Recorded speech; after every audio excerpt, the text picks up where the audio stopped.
that someone in the palace was listening, because the very next day, it was reported how it happened through the sometimes incredibly awkward pictures of them together over the royal version.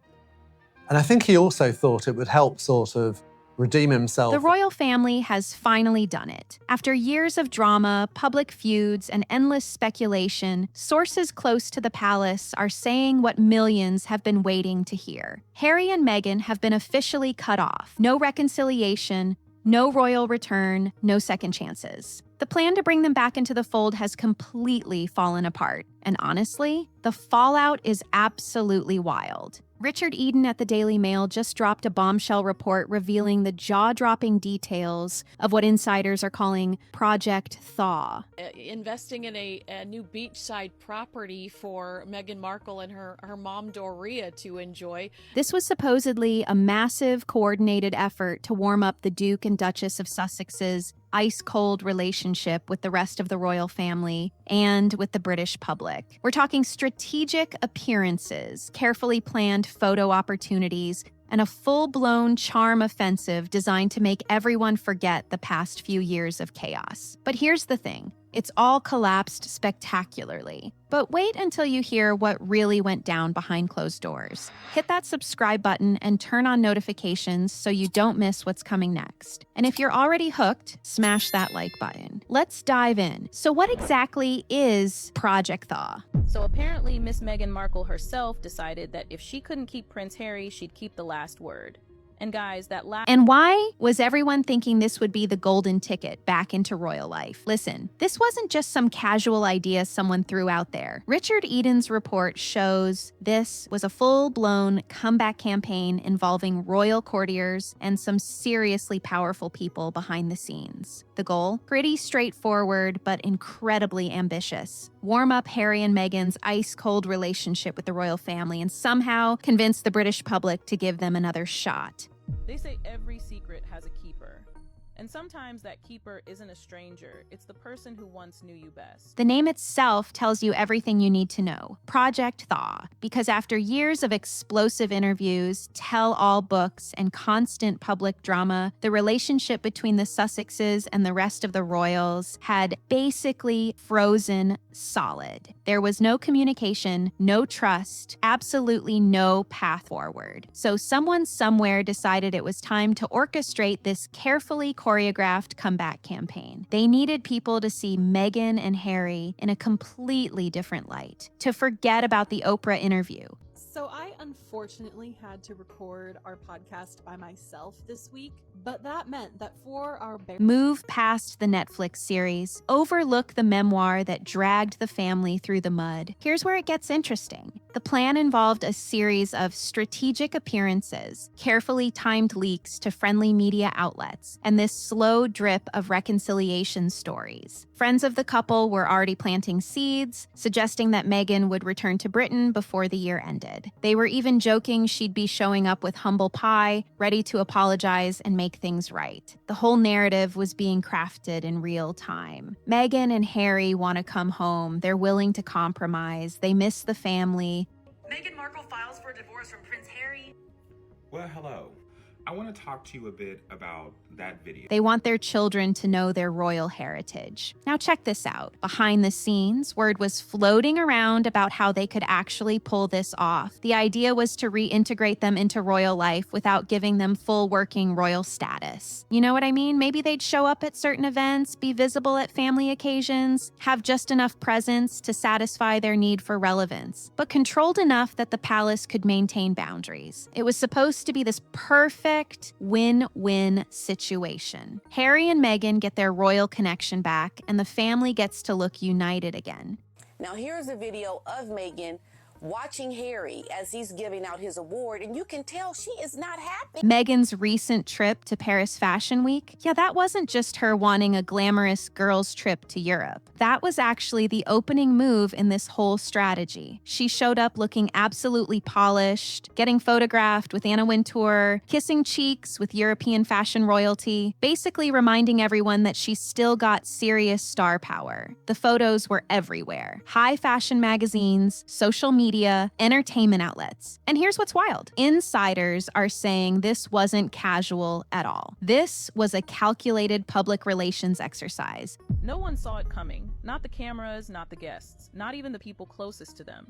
Because now behind closed doors and designed to show her being accepted by the cultural elite. The theory behind it makes sense when you think about it. If she could win over the fashion world first, maybe she could win over Britain second. It's like they were testing the waters in a friendlier environment before attempting the real challenge. Paris loves drama, Paris loves glamour, and Paris doesn't really have the same history with the royal family drama. The French fashion scene doesn't care about what happened with Oprah or the Netflix series. They care about style, influence, and celebrity status. Woman is so damn all over the place. Meghan Markle is making a new royal bid. Of the year. It was supposed to be the perfect warm-up act. Behind the scenes, whispers were flying that this was all part of the bigger plan. Get Meghan looking glamorous and accepted in Europe, then slowly ease her back into British public life. The whole trip was allegedly timed and orchestrated as part of Project Thaw. Show her mingling with high society, prove she still belongs in elite circles, and gradually rebuild her image from the ground up. Every photo op, every conversation, every carefully chosen outfit, it all had a purpose. The narrative they were pushing was pretty clear. Look, she's not canceled, she's thriving. It's chaos wrapped in couture, darling. Picture this, a Manhattan penthouse suite so packed with tension, even the perfume in the air feels... And the European establishment still embraces her. If Anna Wintour's giving her the time of day, if the fashion world still wants her front row, maybe Britain should reconsider too, right? She's still relevant, still connected, still someone who matters in these circles.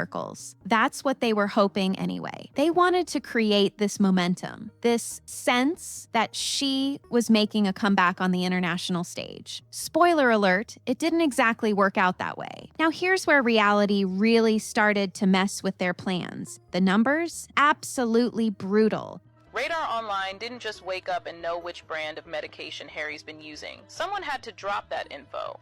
And that recent polling is showing that Harry and Meghan are sitting at the bottom when it comes to popularity with the British public. We're talking devastating levels of unpopularity here. The only person ranking lower than them is Prince Andrew, and considering everything surrounding him, that's really saying something. Think about that for a second. They're less popular than someone who's basically been exiled from public royal duties. That's not a position you want to be in when you're trying to stage a comeback. YouGov's been tracking this stuff, and the results aren't even close. People aren't just lukewarm about the Sussexes. You know, if 2 years ago you had asked me if I thought I would ever be sitting here begging people to treat a literal duchess, they're actively against them. The overwhelming majority want something done about their titles. We're not talking about a slight lean one way or another. This is massive rejection across the board. The kind of numbers that make any reconciliation attempt look completely unrealistic. The British public has made their feelings crystal clear, and those feelings aren't positive. No matter what Project Thaw was trying to accomplish, it was fighting against numbers that just wouldn't budge. And here's the thing.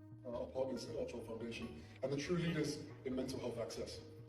Tonight, we're all here together to focus on what remains. These aren't numbers from right after the Oprah interview or the Netflix series. These are current numbers after all the supposed rehabilitation efforts. And get this, even the people of Sussex themselves are starting to question the whole thing. You know, the actual county that their titles are attached to. They're scratching their heads wondering why these two even have a title associated with their region when they haven't set foot there in years. It's not like Harry and Meghan have been doing charity work in Sussex or showing up to local events. They're not engaging with the community. Oh guys, the royal storm some have been waiting for finally hit, and it hit hard.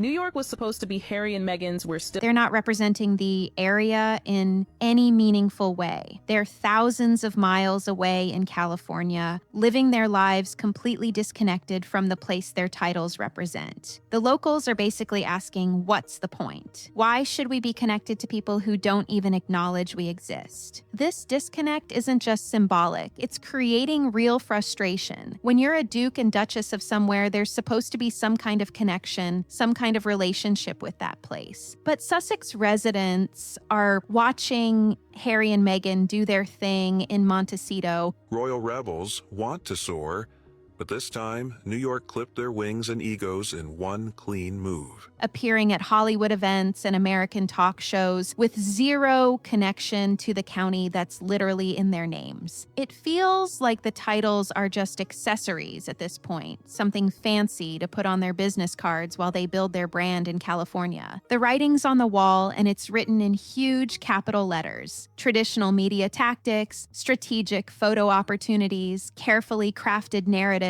none of it was moving the needle. The palace could throw all the resources they wanted at this comeback campaign. But when you're starting from numbers this bad... Breaking right now, the British royal family mired in one of its biggest crises in history.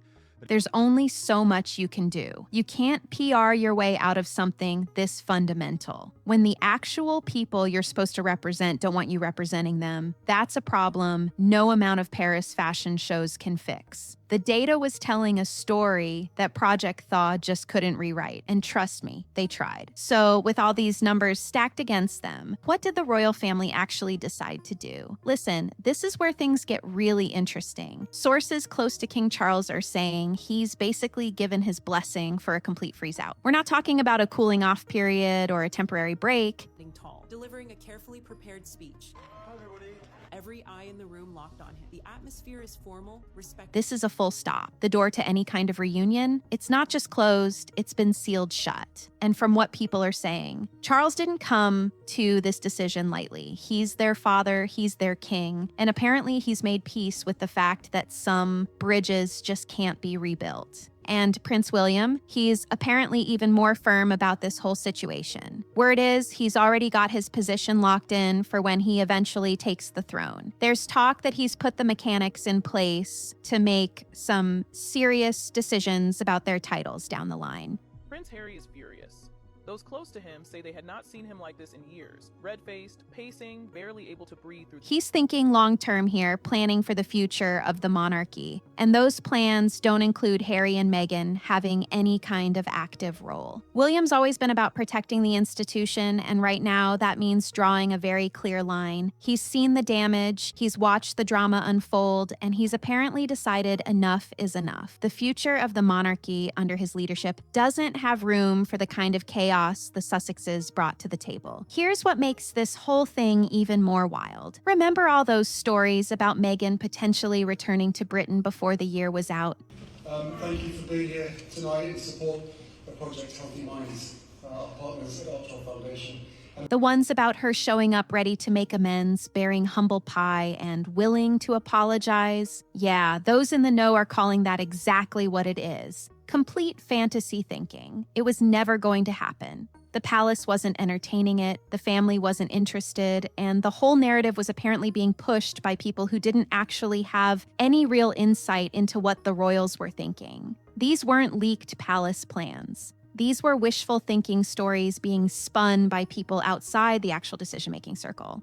Apparently, Harry and Meghan graced the World Mental Health Festival stage to deliver what can only be described as the most awkward 2-minute TED Talk called... The so-called reconciliation stories that kept popping up in the media, they weren't coming from palace insiders. They were coming from friends of the California couple, people trying to keep hope alive for a return that the royal family had already decided wasn't happening. It's like they were writing fan fiction about their own comeback while the actual decision makers had already moved on. There was this weird disconnect happening where one side was talking about healing and compromise while the other side had already closed that chapter completely. New York doesn't stop for anyone, not even a prince, because according to multiple sources, something happened on that stage that... The palace wasn't plotting to bring them back. They were planning life without them. What's really telling is the timing of all this. Project Thaw was supposedly in full swing. Paris Fashion Week had just happened. The reconciliation stories were being planted. And behind all that noise, the royal family had apparently already made their final call.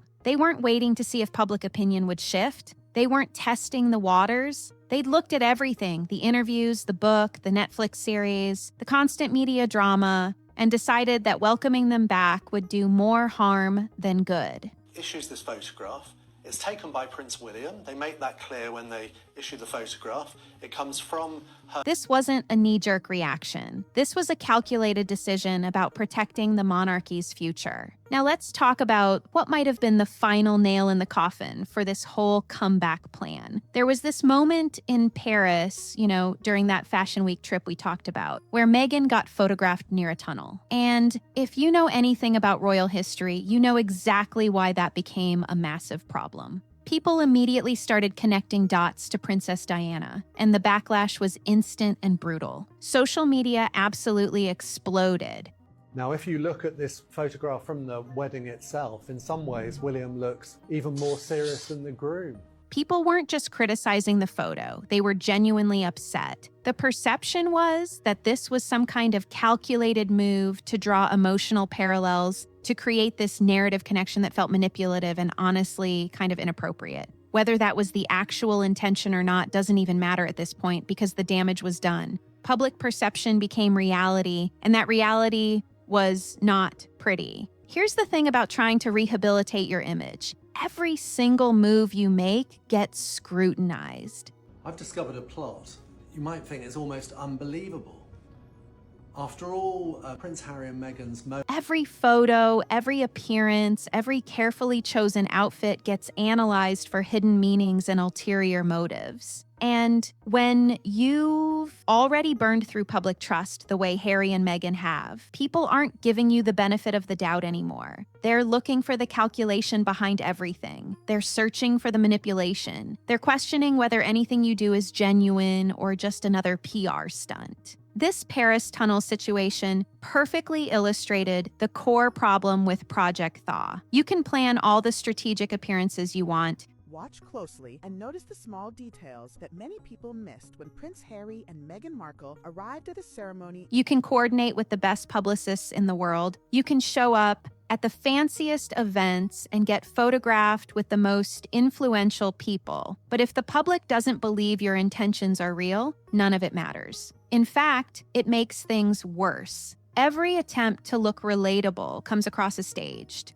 Every effort to appear humble feels calculated. Every move to rebuild trust just reinforces the skepticism. The irony is that the more they tried to control the narrative, the less control they actually had. Prince Harry and Meghan Markle's charity have cut ties with a Muslim group after pro-Palestinian comments made by the group's founder. Each carefully orchestrated moment that was supposed to warm people up just made them colder. The Fashion Week appearance that was meant to show acceptance ended up sparking controversy. The reconciliation stories that were supposed to soften public opinion just made people roll their eyes. Project Thaw wasn't thawing anything. It was reminding everyone exactly why they were frustrated in the first place. Okay, so let's talk about the business side of all this because that's really what's driving a lot of the desperation here. Harry and Meghan left the royal family to become Prince Harry and Meghan Markle have added a new property to their real estate portfolio, a house in Portugal. In 2023, financially independent, right? They wanted to build their own brand, sign their own deals, make their own money without being tied to palace rules. And at first, it looked like they were actually pulling it off. Netflix deal, Spotify deal, production companies. The whole Hollywood power couple thing, the money was flowing, the opportunities were endless, and it seemed like they'd made the right call walking away from royal life. But here's where it gets messy. Those deals aren't exactly delivering the kind of blockbuster success everyone was expecting. The content they've been putting out hasn't been setting the world on fire. Okay, fine, you want to move to California, you want to step back from the institutional role. Why be so public? You say some projects have gotten attention, sure, but not the kind that translates into long-term value. The streaming numbers haven't been mind-blowing. The critical reception has been mixed at best. And in Hollywood, you're only as good as your last project. The excitement that surrounded them when they first arrived in California,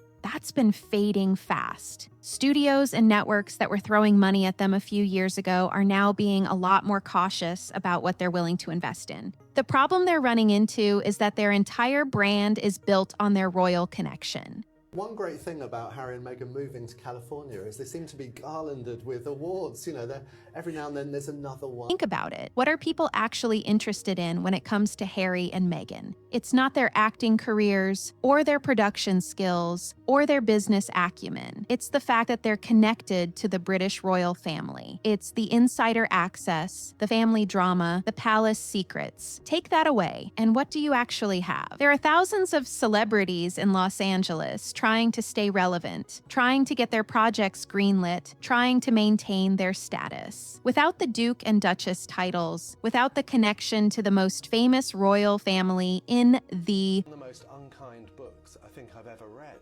You know, generally with books, you know, autobiographies, people world. Harry and Meghan are just another celebrity couple in an extremely crowded market. That's not a comfortable position to be in when you've got massive overhead and a lifestyle to maintain. Hollywood's interest in them was never really about them as individuals. It was about their access, their insider knowledge, their ability to spill royal tea and give people a peek behind the palace walls. The entertainment industry doesn't care about your title for the sake of the title. They care about what that title can deliver in terms of content, attention, and ultimately revenue. But the last thing I'm going to say is, unsurprisingly, those that wear the uniform, when they hang up the uniform... There's only so much of that you can monetize before people get bored. The Oprah interview was huge. The Netflix documentary got attention. The book sold copies. But now what? How many times can you tell the same story before audiences move on to the next thing? How many more royal family grievances can you air before people start tuning out? This is why Project Thaw probably seemed so appealing from their perspective. If they could somehow repair the relationship with the royal family, even partially, it would instantly boost their brand value. Suddenly, they'd have new material to work with. For me, I don't know, it just made me feel slightly sick, frankly. Harry and Meghan, that's always sort of rankled with them in the sense that they think... They'd have new stories to tell, new content to produce, new relevance to leverage. Maybe they could do documentaries about the reconciliation process. Maybe they could position themselves as bridge builders between tradition and modernity. The possibilities would be endless if they could just get back in the family's good graces. But staying frozen out, that means their most valuable asset, their royal connection, keeps losing value every single day. And that's gotta be terrifying when you're trying to build a media empire. Every failed project, every lukewarm reception. The problem is that the Sussexes are so unpredictable, and they've shown in the last couple of weeks, we've seen this again. Every deal that doesn't quite work out chips away at their marketability. The distance from the royal family isn't just a personal problem, it's a business crisis. Without that connection, they're competing in a marketplace where everyone's trying to be the next big thing, and the window for staying relevant closes pretty quickly. Now, here's something people have been whispering about behind the scenes. What happens if Harry ever wanted to come back alone? Like, what if things don't work out with Meghan and he decides he wants to return to Britain by himself? Would the royal family even consider taking him back? It's a scenario that's been floating around in royal circles. The telephone call did happen. The sources from somewhere told them that Harry had spoken to... And the answer is complicated. There's this theory that if Harry showed up genuinely broken, genuinely remorseful, and genuinely willing to accept whatever limited role the family offered him, they might let him back in. Not as a working royal, not with any public duties or platform, but maybe just as a family member who gets to exist quietly in the background. You know, given a grace and favor residence somewhere out of the way, acknowledged in private settings, but basically kept out of the spotlight. She and Lilibet, on their birth certificates, Mountbatten Windsor, which is the royal family surname. Kind of swept under the carpet where everyone knows he exists, but nobody really talks about him. But here's the massive problem with that whole theory. Harry doesn't really do quiet. He can't seem to stop talking. The man wrote an entire book about the family. He did a whole documentary series sharing private conversations. He goes on podcasts discussing his trauma and his grievances with anyone who'll listen. Silence and discretion just aren't part of his vocabulary at this point. So the idea that he could return to Britain and just quietly fade into the background, that seems pretty much impossible given everything we've seen. Meghan is about to finally launch her jams and her products.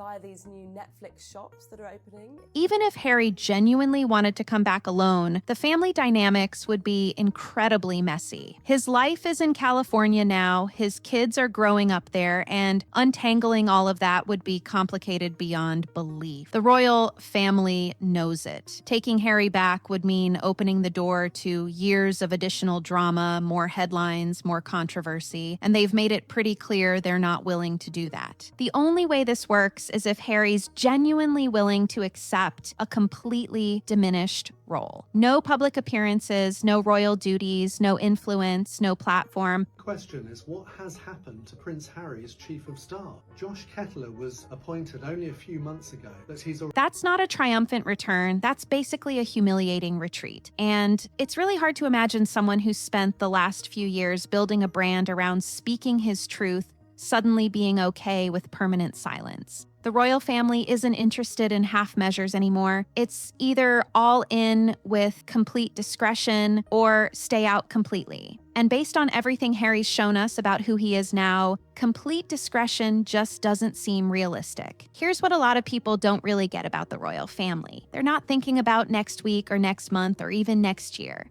God, if I was Prince William, I would avoid Harry like the plague. You know, he doesn't need to speak to him. He needs, what do he need? They're thinking in generations. While Harry and Meghan are focused on their next headline, their next deal, their next public appearance, the institution is planning decades and centuries ahead. They're asking themselves how decisions made today will impact the monarchy 50 years from now, 100 years from now. And when you look at Project Thaw through that lens, the answer becomes pretty obvious. Welcoming Harry and Meghan back would be a catastrophic mistake. King Charles and Prince William understand something that Team Sussex refuses to acknowledge. Harry and Meghan have not had a home in Europe since their lease ended. People saying, you know, they were evicted from... The monarchy survives because it maintains standards, upholds traditions, and protects the institution above individual desires. If they cave to Harry and Meghan's demands now, what message does that send to future generations? That you can trash the family publicly, profit off royal connections, break every protocol, and still be welcomed back with open arms. That's not how institutions survive for over 1,000 years. That's how they crumble. The public doesn't want them back either. We've already covered those devastating poll numbers. The overwhelming majority want their titles gone. And it was some peer supporters from LA County Fire Department, and man, they were incredible. They're the least popular royals besides Prince Andrew. The people of Sussex feel no connection to their Duke and Duchess. These aren't just bad numbers. These are numbers that make reconciliation impossible even if the family wanted it. You can't force the public to accept people they've fundamentally rejected. Project Thaw was built on this fantasy that enough strategic photo opportunities and carefully leaked stories could change public opinion. But you can't PR your way out of fundamental trust issues. That Paris tunnel controversy showed exactly what happened. Every attempt to rehabilitate their image just backfires because people don't believe the intentions are genuine. I mean, remember, we are in the legal position that if something awful happened and we lost Prince William and his family, they see the calculation, the manipulation, the constant positioning. It feels manufactured because, well, it is manufactured. What Harry and Meghan fail to understand is that the royal family can outlast them. The monarchy existed long before they were born, and it'll exist long after they're gone. Their relevance is temporary. Their celebrity status is fading. Their commercial value drops every time another project underperforms or another controversy erupts. Meanwhile, the institution just keeps operating, serving, and maintaining public support with William and Catherine. He told the New York Post, he said he doesn't have any plans to, kick Prince Harry out of the country. Representing the future. The final cutoff isn't cruel, it's necessary. It's the institution protecting itself from people who've proven they can't be trusted. Project Thaw was doomed from the start because it was based on this arrogant assumption that the royal family needs Harry and Meghan more than Harry and Meghan need the royal family. But the opposite is true. Without their royal connection, they're just another celebrity couple in Los Angeles trying to stay relevant. Without them, the monarchy continues thriving with a clear path forward. So, where does all this leave us? It does have worrying echoes for me of the way that Meghan has become estranged herself from her own family. The truth is pretty clear at this point. One side desperately needs that royal connection to stay relevant, and the other side is doing just fine without them. Harry and Meghan bet everything on being able to leverage their titles and their insider access into a sustainable career. But that only works if the royal family plays along. And they've made it abundantly clear. They're not playing along anymore. Without those royal ties, Harry and Meghan are competing in one of the most crowded celebrity markets in the world. Los Angeles is packed with people trying to stay in the spotlight. You know, this is Harry who started a travel company. He felt so strongly about Sustainable ethical travel. Trying to get their projects made, trying to maintain their relevance. The Duke and Duchess titles were supposed to set them apart, but if the family keeps freezing them out, those titles become less valuable every single day. Meanwhile, the monarchy, it's doing exactly what it's always done. William and Catherine are out there representing the future, the institution keeps moving forward, and honestly, they look more stable than they have in years. Project Thaw wasn't about healing or family unity. It was about desperation dressed up as reconciliation. And now that it's collapsed, we're seeing the real situation for what it is. Are you sad that we know Harry and Meghan here? No. We've got our future king, William.